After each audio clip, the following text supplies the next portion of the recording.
We're told that Jesus is the God of all things. For most of us, we need to be shown.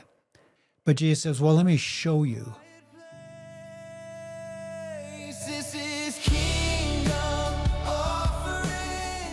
I want to chat with you for the next several podcasts about suffering. I'm sure that's going to be really exciting for you. This is Dave Scherrer.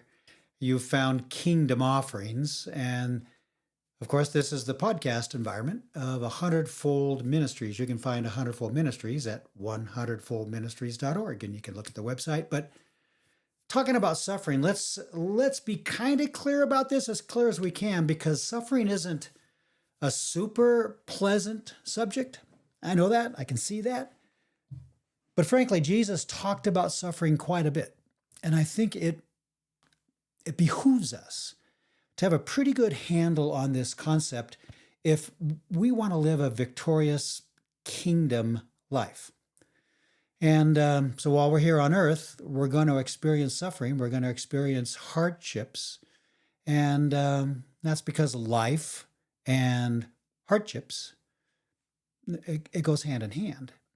I've said before, I say it from the pulpit all the time, life is relentless. Say it with me, life is relentless. And Jesus told us straight up that in the world as we're living right now, we would have suffering. We would have suffering, trials, and tribulations. So that informs us we should not only not be surprised in the reality of suffering, but we should be ready to face our suffering well. We should have it in our mind that when suffering comes, we can do it well. And so we should even begin to expect suffering, hardships, so to speak. So this is, at least in part of the secret of glorifying God well by suffering well. And we're going to spend the next 6-7 weeks talking about this. So just for today, to kind of get ourselves ready, let's try and get our terms straight, and we'll talk about, the basics. So the basics is, what is suffering anyway? And maybe it's one of those things, you know it when you see it, but it's a little hard to wrap our minds around it than our first thoughts might reveal to us. So when we experience trauma, there's a various set, and these are things a various set of human emotions, physical phenomena that tend to overlap. They tend to move on top of each other. So take, for instance, pain, a form of suffering. We all understand pain. That's things like stubbing your toe, something that I do often, hitting my head on the kitchen cabinet right by the sink for some reason. I can't get that straight. Slamming a finger in a car door, that puts me out of fellowship pretty quickly. These are sensory perceptions, right? Our mind feels it, the nerves go right up to our brain, and then typically the pain induces a verbal response that comes pretty quickly. Hopefully it's just simply an ow, but then you have to ask the second question. Pain, I get, okay. But when does pain become actually suffering? And maybe how much pain does it take? And for how long does it qualify for the more, I guess, terrifying label of suffering? Is a week of pain suffering? Is it more than that? Is it a month? Does it have to be a year? Do you look back on, 2026, 2025 and say, wow, that was a year of suffering? What about 10 years of chronic pain? That, in my mind, I think, wow, that qualifies as suffering. But then I guess you have to ask the question, does it? And what about the suffering that comes from grief, from a loss of a treasured relationship that's irretrievably lost? I mean, that's a profound kind of pain. It's a profound kind of suffering. And I've heard people say something like, I miss them so much. My heart is so broken. I'm in such pain. And as that lasts over time, it becomes suffering, loss, and the attending grief of loss. It can be devastating. We know that. But still, when does loss and grief become suffering? how deep does the grief have to be? I don't want to be trite, but the grief over the death of a childhood cat, I mean, that lasts for a while, but not your lifetime. Can a child of 6 even grieve, really? You're going to say yes, and I'm going to agree. But what about this? What about breaking up with your boyfriend or your girlfriend a week before prom? Is that suffering? And I'd say if you ask the 17-year-old their opinion on that, they might say yeah. If you move it forward to even more real things, what about the loss of a newborn child? And let me ask you a question. Is it worse to lose an unborn child? A child that you never got to hold even for a moment? Or is it worse to have the death of a grown child? Or the wife of 50 years? What constitutes suffering? What is enough loss to make a child, say, walk away from their faith? Is one of these more suffering than another? I don't know, we can create so much question for ourselves. We try to comfort ourselves in times of loss and grief by saying, you know what, over time, you'll get over it.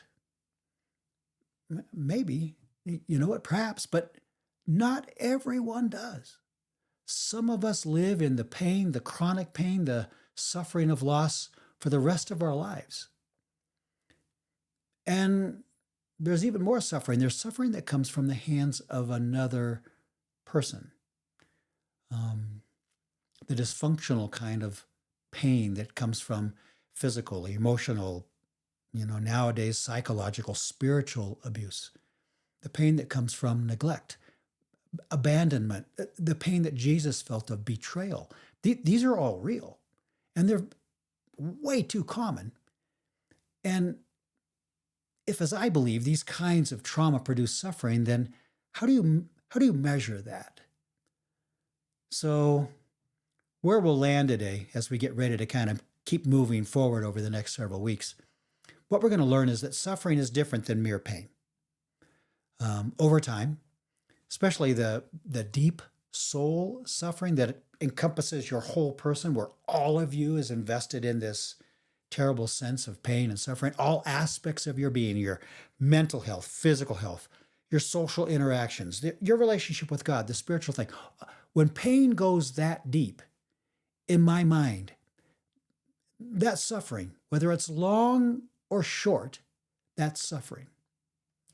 So let's just leave it at that for now. But I have a word of caution for us, because we're talking about suffering and we need to be careful about how we process this, because measuring the suffering of another person is something that we have to be really, really careful with. To imagine that their suffering is worse or better than mine, telling someone in a time of grief, this is no big deal, man, that borders on cruelty. A 16-year-old boy grieving the loss of a friend, a girlfriend, they're experiencing the most loss that they have ever felt in their life. We as older adults, we might have a deeper perspective on the nature of young love. But the person in young love doesn't have that perspective, and it is the worst sense of loss they have ever experienced. And so we need to be real careful of comparing the depth of pain and processes of guilt in another person. We start getting involved in that. It is a really, really slippery slope towards judgmentalism. And frankly, that's a relationship killer, because suffering's a real deal here on earth, and to treat it casually or cavalier, that's going to create tension between our earthly relationships, and it's also going to create a tension between us and with God. Jesus famously taught us in the Sermon on the Mount not to participate in the sin of judging, and it just comes up so easily in these times of looking at other people as they suffer. So let me just read this passage to you so that we can kind of keep it in mind as we move forward, that our judging is about ourselves and our own suffering, not someone else. So Matthew chapter 7, Jesus talking to the crowd, he says, "Don't judge, do not judge, for you too will be judged. For in the same way that you judge others, you will be judged. And with the measure you use, it will be measured to you. Those are strong words, aren't they? He goes on to give us a word picture to kind of work with. Why do you look at the speck of sawdust in your brother's eye and pay no attention to the plank in your own eye? That's the question, isn't it? Why are you being so judgmental? How can you say to your brother, Jesus says, let me take the speck out of your eye, when all the time, Jesus says, there's a plank in your own eye? Making us think, isn't he? He uses strong words here. He says, you hypocrite. Wow, you hypocrite. First take the plank out of your own eye, and then you will see clearly enough to remove the speck from your brother's eye. He's challenging us in the deep places of our lives. So we're going to keep that in mind as we continue to move forward, to avoid that judgmental spirit when we look at suffering. And the next time that we're together, we're going to take a look at one of the, poster kids for biblical suffering. And that's the story of Joseph. Joseph, the son of Jacob, and that's in the Genesis account. And the prequel to the story, of course, is that this is a prequel to the suffering Messiah. It gives us an idea of Jesus' own suffering. And how did Joseph overcome them? And is there a key for us? Is there a formula embedded in this story? We're going to take a look. So thanks for hanging with me. We're going to stay with this for a while. This is Dave Scherrer and Kingdom Offerings. And you can go back to 100-fold Ministry and take a look at the various resources that are there. So peace to you. Have a great week.